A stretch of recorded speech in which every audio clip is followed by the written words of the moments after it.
Okay, నేను ప్రయత్నిస్తా. నా ప్రాణాలు పోయినా పర్లేదు, వాడికి మాత్రం శిక్ష పడాలి. ఎలా అయినా సాక్ష్యాలు సంపాదిస్తాను. జాగ్రత్త స్నేహ, చాలా రిస్క్ తీసుకుంటున్నావు. నువ్వేం చేయాలన్నా ముందు నాకు చెప్పు. నీకేమైనా అయితే నేను ఇంకొకరికి సమాధానం చెప్పాలి, గుర్తుంచుకో. చిన్నగా నవ్వి, అలాగే, నేను ఇక వెళ్తాను. ఎక్కువసేపు ఇక్కడున్న ప్రాబ్లం అవుతుంది. నువ్వు జాగ్రత్త అని వెళ్ళిపోయాడు. స్నేహ స్కార్ఫ్ తీసేసి తన చేతిలో ఉన్న బ్యాగ్ విసిరేసి అక్కడే బెంచ్ మీద అసహనంగా కూర్చుని ఆలోచిస్తుంది. తన కళ్ళల్లో నుండి కన్నీళ్ళు వస్తూనే ఉన్నాయి. దోసిల్లో మొహం పెట్టుకొని వెక్కి వెక్కి ఏడుస్తూ ఉంది. అభయ్ స్నేహను అలా చూసి షాక్ అయ్యాడు. రోజు చూసే స్నేహ, ఈ స్నేహ ఒక్కరేనా అన్న అనుమానం వచ్చింది. తను అలా చూసి గుండెను మెలిపెట్టేసినట్టుగా ఉండి తన దగ్గరికి వెళ్దామని ఒక అడుగు వేసి తన ఎదురుగా వస్తున్న వ్యక్తిని చూసి ఆగిపోయాడు. ఆ వ్యక్తి పెద్ద పెద్ద అడుగులతో స్నేహం చేరి తన గుండెల్లో పొదువుకున్నాడు. వచ్చింది ఎవరో తెలుస్తున్నా తనకిప్పుడు ఆ స్వాంతనే కావాలేమో. అతన్ని మరింతగా హత్తుకుని, ఎందుకు నాకే ఇలా ఎందుకు అని తనవి తీరా ఏడుస్తుంది. అబ్బాయికి అక్కడ జరుగుతున్నది చూసి కళ్ళు బయలు కమ్మాయి. అక్కడున్న చెట్టుని సపోర్టుగా చేసుకుని నిలబడి చూస్తున్నాడు. స్నేహ కాసేపటికి తేరుకుని ఆ వ్యక్తికి దూరం జరిగి ఐఎమ్ సారీ అంది. ఇట్స్ ఓకే, వాట్ హ్యాపెన్ స్నేహ, ఏమైంది? నువ్వు ఇలా తలదించుకొని.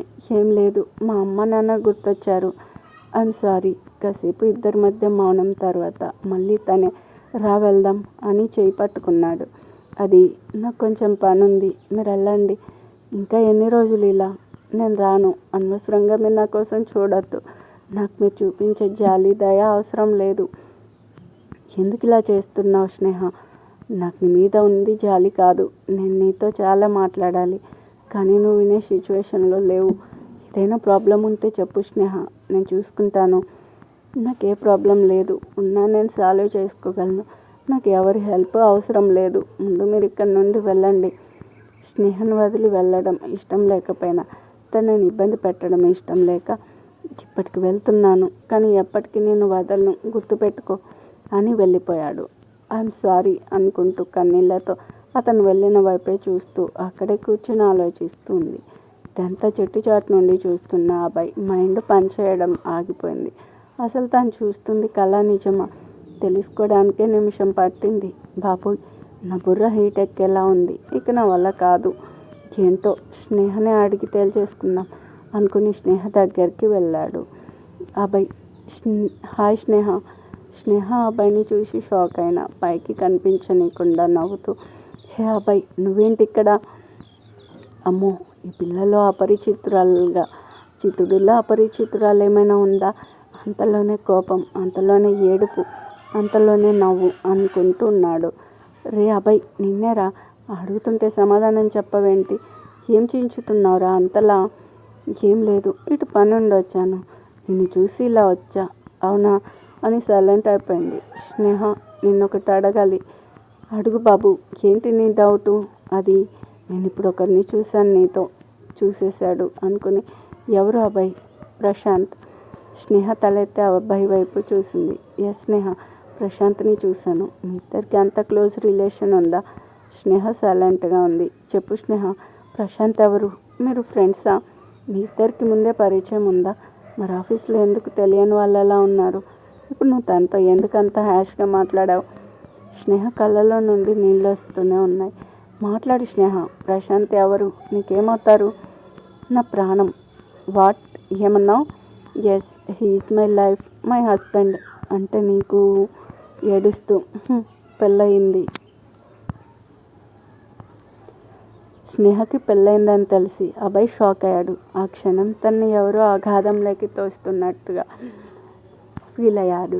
తనకి ఎన్నో ప్రశ్నలు అడుగుదామంటే గొంతు పెగలడం లేదు.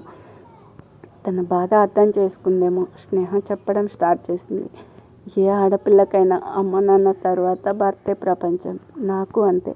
తను ఒక్కడు ఉంటే చాలు అనుకున్నాను, కానీ అది నా అత్యాశ అని తర్వాత తెలిసింది. మా అమ్మ నాన్నకి నేను ఒక్కదాన్నే అమ్మాయిని. మా నాన్న రాఘవ, అమ్మ లక్ష్మి ఒక్కదాన్నే కాబట్టి నన్ను మరి గారాబంగా అయితే పెంచలేదు. ధైర్యంగా ఎలా ఉండాలో చిన్నప్పటి నుండే చెప్తూ వచ్చారు. అందుకే జర్నలిస్ట్ అయ్యాను. నేనేదో సమాజాన్ని మార్చేయాలని కాదు, నా ముందు జరిగిన తప్పుని మాత్రం సరిదిద్దాలి. తప్పు చేసిన వాడికి శిక్ష పడేలా చేయాలి అనుకున్నాను. అటు ప్రశాంత్ స్నేహ దగ్గర నుండి వెళ్ళాక స్నేహని ఫస్ట్ టైం ఎక్కడ చూశాడో గుర్తు తెచ్చుకుంటూ ఉన్నాడు. స్నేహ డీకేఆర్ ఛానల్లో రిపోర్టర్గా వర్క్ చేస్తుంది. స్నేహ చేసే న్యూస్ కవరేజ్ ఛానల్కి వెళ్ళేదానికన్నా ముందు పోలీస్ స్టేషన్కి వెళ్ళేది, లేదా తనే తప్పు చేసిన వాడికి అర్థమయ్యేలా గుణపాఠం చెప్పేది. ఇలా ఉండగా ఒకరోజు స్నేహ ఇంటికి ఒక అమ్మాయి వచ్చింది. లక్ష్మి గారు బయట గార్డెనింగ్ చేస్తూ వచ్చిన అమ్మాయిని చూసి ఎవరు కావాలి అని అడిగింది. నా పేరు ప్రియా అండి, స్నేహ అక్కని కలవడానికి వచ్చాను.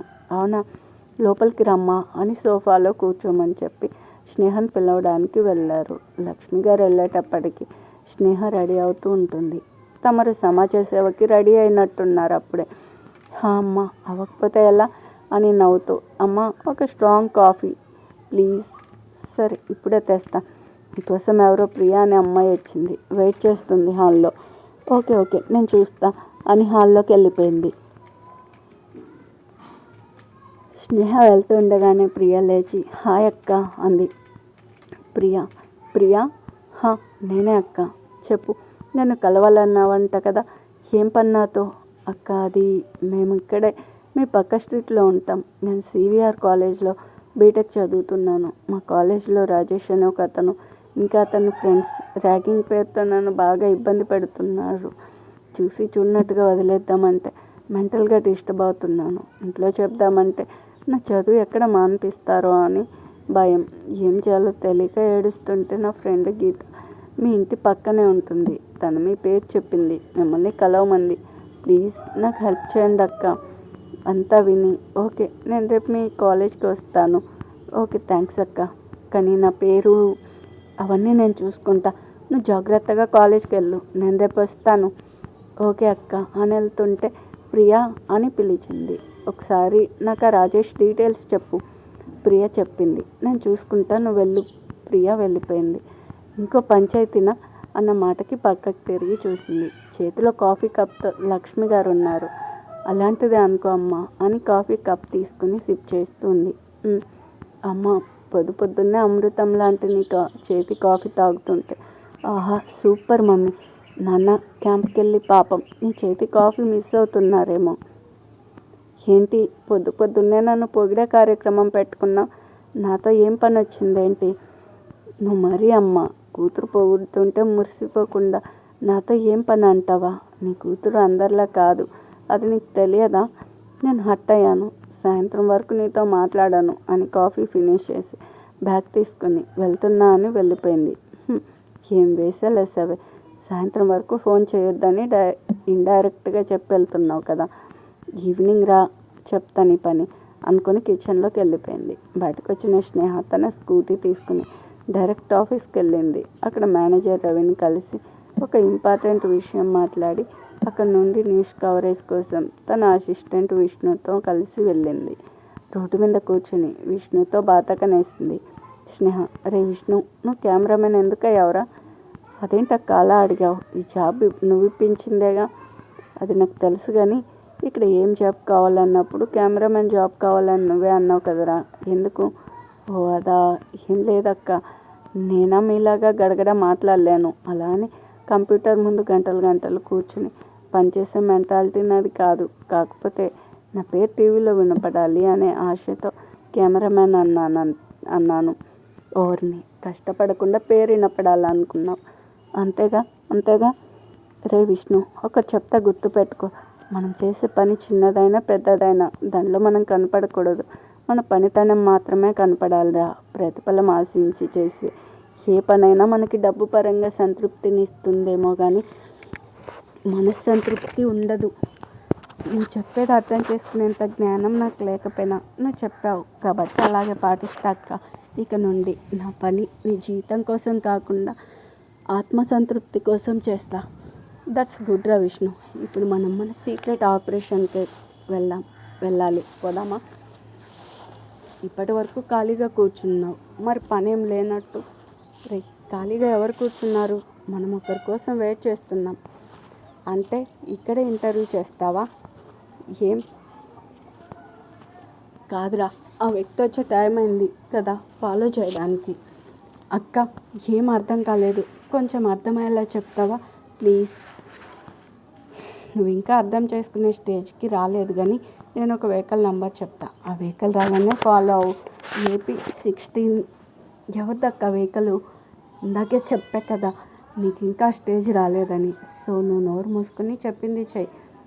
సరే అని బ్లాక్ కలర్ స్కార్పియో కార్ స్నేహ చెప్పిన వెహికల్ నెంబర్తో ఉండడంతో స్నేహని అలర్ట్ చేశాడు విష్ణు. వెహికల్ వెళ్తుండగా వీళ్ళిద్దరూ వెనకే ఫాలో అవుతూ ఉన్నారు. విష్ణు, నువ్వు కొంచెం కూడా తల తిప్పకు, స్ట్రైట్గా పోనివ్వు, ఆ వెహికల్ మిస్ అవ్వనివద్దు. అక్క ఇదెవరో VIP కార్లా ఉంది, నా గెస్ కరెక్టేనా? పర్లేదురా, నీకు మెదడులో గుజ్జు ఉంది, బాగానే పనిచేస్తుంది. అవన్నీ తర్వాత, ముందు పని అవని చెప్తా. ఈలోగా ఆ కారు ఆ వరకు డాష్ ఇచ్చి కనీసం ఆగకుండా వెళ్ళిపోయింది. ఓ షిట్ అని కార్ యాక్సిడెంట్ చేసిన ప్లేస్కి వెళ్ళారు. ఎవడో పెద్ద ఆవిడ కింద పడిపోయి రక్తపు మడుగులో ఉంది. ఓ గాడ్ అనుకొని వెంటనే అంబులెన్స్కి కాల్ చేశారు. ఆమెకు కొంచెం దూరంలో పడి ఉన్న పూల సజ్జని చూసి ఆవిడ రోడ్డు అవతల వైపు ఉన్న గుడికి వెళ్ళొస్తున్నట్టు ఉంది అన్నాడు విష్ణు. వెధవలు, వాళ్ళని మాత్రం ఊరికే వదలను అని ఆవిడ తలకి తన స్కార్ఫ్ కట్టింది, రక్తం ఎక్కువగా పోకుండా. అంబులెన్స్ రాగానే విష్ణు నువ్వు హాస్పిటల్కి వచ్చే అని చెప్పి ఆవిడతో స్నేహ వెళ్ళింది. ఆవిడతో పాటు వచ్చిన డ్రైవర్ టీ తాగడానికి వెళ్ళి అప్పుడే వచ్చాడు. ఏమైంది అని అడిగితే ఎవరో ఒక ఆవిడకి యాక్సిడెంట్ అని చెప్పాడు విష్ణు. అక్కడ పడిన పోలీస్ సజ్జాన్ని చూసి వాళ్ళ అమ్మగారే అని గుర్తించి వెంటనే వాళ్ళ సార్కి ఫోన్ చేసి చెప్పాడు.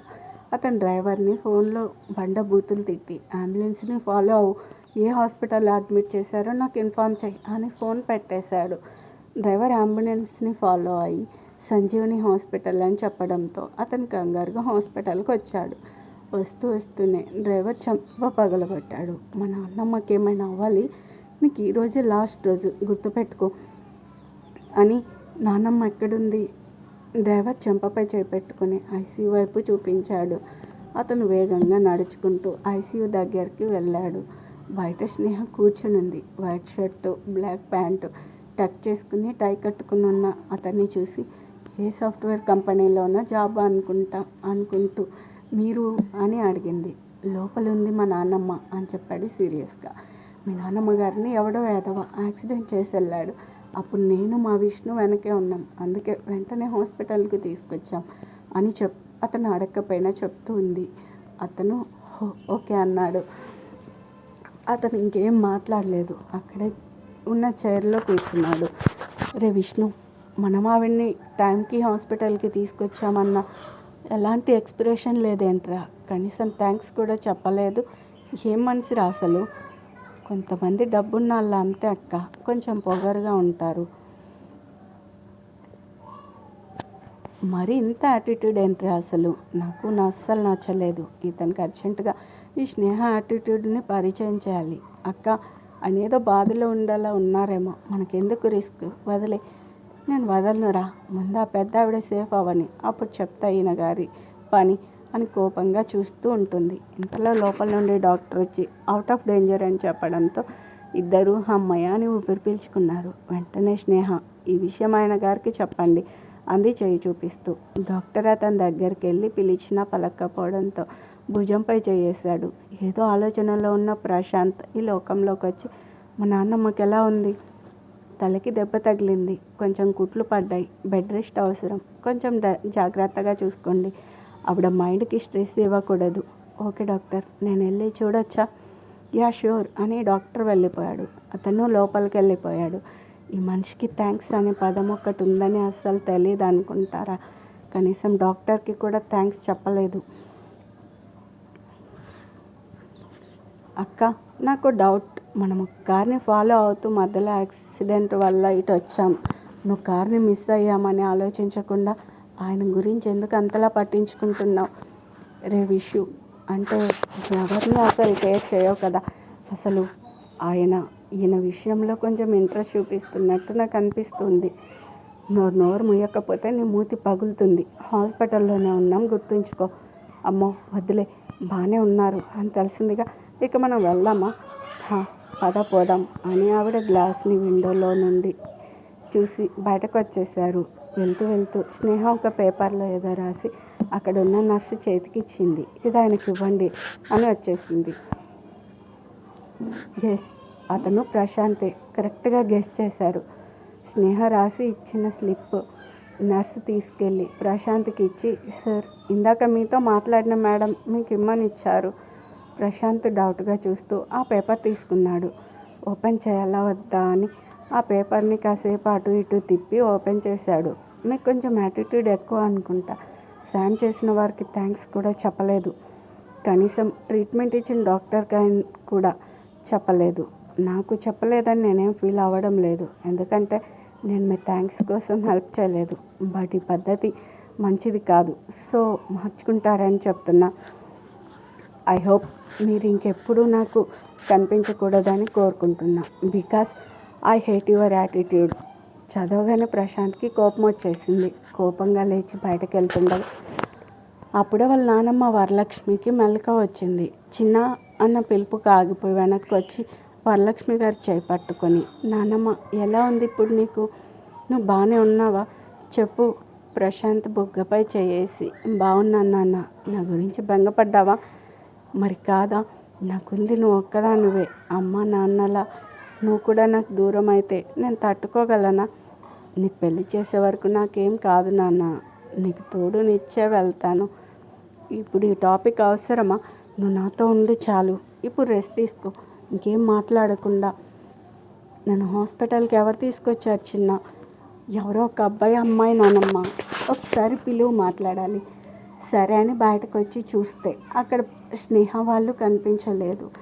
పేపర్ ఇచ్చిన నర్స్ని అడిగితే ఇందాకే వెళ్ళిపోయారని చెప్పింది. ప్రశాంత్ మళ్ళీ వరలక్ష్మి గారి దగ్గరకు వచ్చి, వాళ్ళు వెళ్ళిపోయారంట నానమ్మ.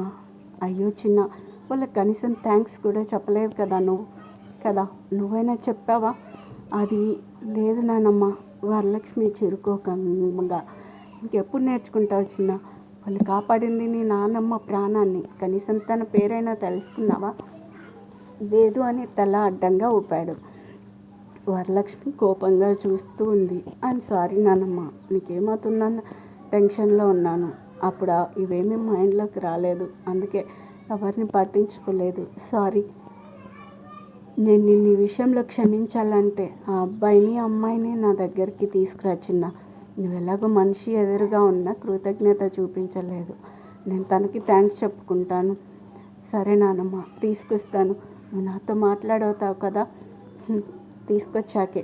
సరే, ఇప్పుడు రెస్ట్ తీసుకో.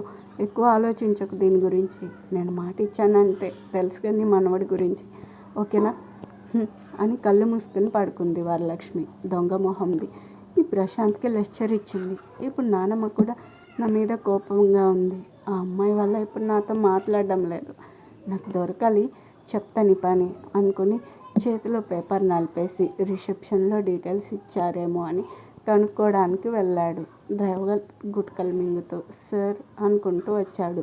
బ్రతికిపోయావు. ఇంకోసారి రిపీట్ అయిందో నాలో సెకండ్ యాంగిల్ చూస్తావు అన్నాడు డ్రైవర్ ఆనందంతో. థ్యాంక్ యూ సార్ అని వెళ్తుంటే ఆగు అని పిలిచాడు.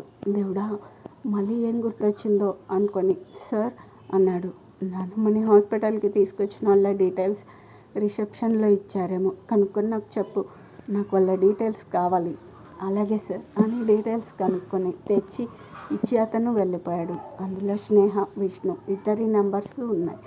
చేతిలో ఫోన్ తిప్పుతూ ఎవరికి చేయాలో డిసైడ్ అయ్యి ఫస్ట్ స్నేహ నెంబర్కి ఫోన్ చేశాడు. తను లిఫ్ట్ చేయలేదు. లిఫ్ట్ చేయని నెంబర్స్ ఎందుకు ఇస్తారో ఏంటో అనుకుని విష్ణు నెంబర్కి చేయబోయి తనకి చేశానుగా, అమ్మాయి తిరిగి చేస్తుందో లేదో చూద్దాం అని వరలక్ష్మి గారి దగ్గరికి వెళ్ళిపోయాడు. సాయంత్రం ఇంటికి వెళ్ళాక ఫోన్ చూస్తున్న స్నేహ మిస్డ్ కాల్స్ చూసి ఎవరో అనుకొని కాల్ చేసింది. ప్రశాంత్ చేతిలో ఉన్న ఫోన్ లిఫ్ట్ చేయకుండా చూస్తూ ఉన్నాడు. ఆ అమ్మాయి ఏం మాట్లాడాలి అనుకుంటూ ఉండగా ఫోన్ కట్ అయింది. స్నేహ మళ్ళీ కాల్ చేసింది. నానమ్మ కోసం తప్పదు అనుకుని లిఫ్ట్ చేసి చెవి దగ్గర పెట్టుకొని ఏం మాట్లాడకుండా సైలెంట్గా ఉన్నాడు. అటువైపు నుండి స్నేహ, హలో ఎవరండి కాల్ చేశారు? ప్రశాంత్ ఏం మాట్లాడకుండా సైలెంట్గా ఉన్నాడు. హలో, మిమ్మల్ని ఫోన్ చేశారేంటి అంటే ఏం మాట్లాడరేంటి? హా హలో, ఐఎమ్ ప్రశాంత్. ఈరోజు హాస్పిటల్ స్నేహ గొంతు గుర్తుపట్టి, హో తమరా బాస్, చెప్తాను పని అనుకొని, యారండి, యారు కావాలి మీకు? ఇస్ దిస్ స్నేహ? కాదండి ఆయ్, మీరెవరికి ఇచ్చేసారో రాంగ్ నెంబర్ అండి ఆయ్. వాట్? అవునండి, మీకు ఎవరు కావాలో వాళ్ళు ఇక్కడ లేరండి, రాంగ్ నెంబర్ అండి. ఇంకెప్పుడు నాకు ఫోన్ చేయకండి, మా ఇంటి ఆయనకి తెలిస్తే కోప్పడతాడు అని ఏడుస్తూ చెప్తుంది. ప్రశాంత్ వెంటనే ఫోన్ కట్ చేసేసి తన నంబర్ ఏమైనా రాంగ్ టైప్ చేశానా అని చెక్ చేసుకుంటూ ఉన్నాడు. నంబర్ కరెక్ట్గానే ఉంది, ఈ డ్రైవర్ ఏమైనా తప్పు నంబర్ రాసుకున్నాడా అనుకొని విష్ణు నంబర్కి కాల్ చేశాడు. Hello, is this Vishnu? అవును, మీరెవరు? థ్యాంక్ గాడ్ అనుకొని, హాయ్, ఐఎమ్ ప్రశాంత్. మార్నింగ్ హాస్పిటల్లో మా నాన్నమ్మని అడ్మిట్ చేశారు కదా. చెప్పండి సార్, నాకు కాల్ చేశారు. మీ నాన్నమ్మ ఎలా ఉన్నారు? యా ఫైన్, తను మిమ్మల్ని కలవాలనుకుంటుంది. నువ్వు మీ ఫ్రెండ్ స్నేహ ఒకసారి హాస్పిటల్కి వస్తారా? సార్, ఒకసారి మా స్నేహక్కని కూడా అడిగి చెప్తానండి. ఇఫ్ యూ డోంట్ మైండ్ మీ అక్క నంబర్ ఒకసారి ఇస్తారా, నేను మాట్లాడతాను. సరే సార్ అని నంబర్ ఇచ్చాడు. ఆ నంబర్ తన దగ్గర ఉన్న నంబర్ సేమ్ అవ్వడంతో, రాక్షసి నాతోనే ఆడుకుంటుందా, చెప్తా ఆగవేని పని అనుకుని, ఓకే విష్ణు, నేను మీ అక్కకి కాల్ చేసి మాట్లాడతాను అని ఫోన్ పెట్టేశాడు. ఈసారి వేరే నంబర్ నుండి స్నేహకి కాల్ చేశాడు. స్నేహ లిఫ్ట్ చేసి, హలో, హూ ఇస్ దిస్? స్నేహ? స్నేహనే మాట్లాడుతున్నా. ఎవరు? I love you Sneha. What? ఎవడ్రా నువ్వు? నేను ఎవరైతే నీకెందుకులే, ఐ లవ్ యూ చెప్తున్నా కదా, రిప్లై ఇవ్వు స్నేహ. రే, నాతోనే ఆటలా, నా గురించి నీకు పూర్తిగా తెలియదు, మూసుకొని ఫోన్ పెట్టు, చెప్పు తెలుసుకుంటాను. నేను ఫ్రీనే ఇప్పుడు. ఎవడ్రా నువ్వు? నేనెవరో తెలుసా? తెలుసు, అందుకే ఐ లవ్ యూ చెప్పాను. వాట్? ఎస్ స్నేహ, నువ్వు అమ్మాయివి, నేను అబ్బాయిని, ఇది ఒక్కటి చాలు అనుకుంటా ప్రేమించడానికి.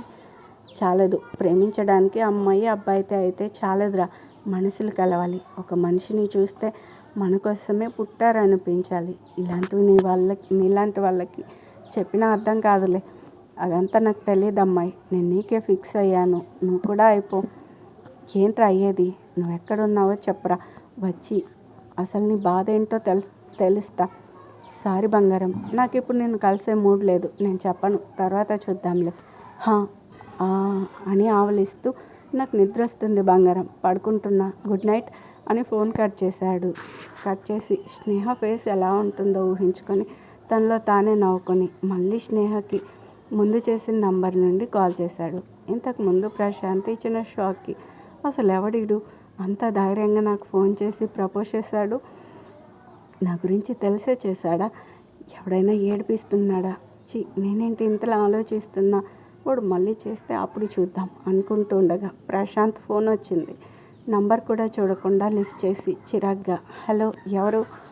హలో, స్నేహనా? మీరు? ప్రశాంత్ తల కొట్టుకొని, ప్రశాంత చెప్పండి, నేనెవరో తెలుసా, చెప్పాలా అండి అన్నాడు వెటకారంగా. స్నేహ తడబడుతూ, మీ నాన్నమ్మనే హాస్పిటల్లో జాయిన్ చేశాను కదా, చెప్పండి ప్రశాంత్ గారు.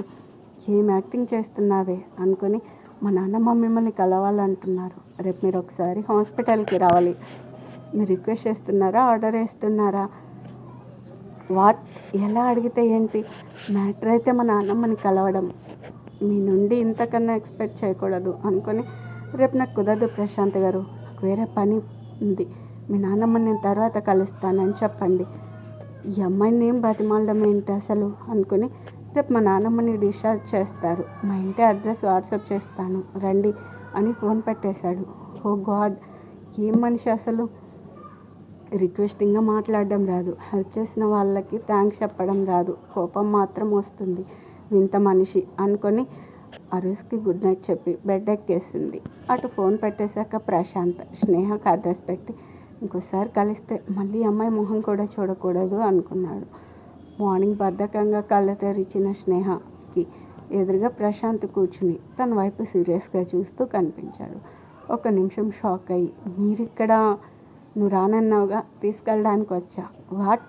రాను అంటే రిక్వెస్ట్ చేయాలి కానీ ఇలా బలవంతంగా తీసుకెళ్తారా?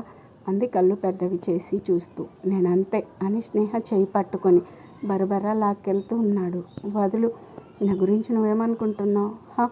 ఏదో పిల్లాన్ని తీసుకెళ్తున్నట్టు ఇలా లాక్కెళ్తున్నావు. నన్ను వదులు, నేను ఎక్కడికి రాను అని కింద పడిపోయింది. అమ్మా అని తల రుద్దుకుంటూ చూడు అంతా నీ వల్లే అని కళ్ళు తెరిచి చూసిన స్నేహ తన రూమ్లో ఉండడంతో షాక్ అయింది.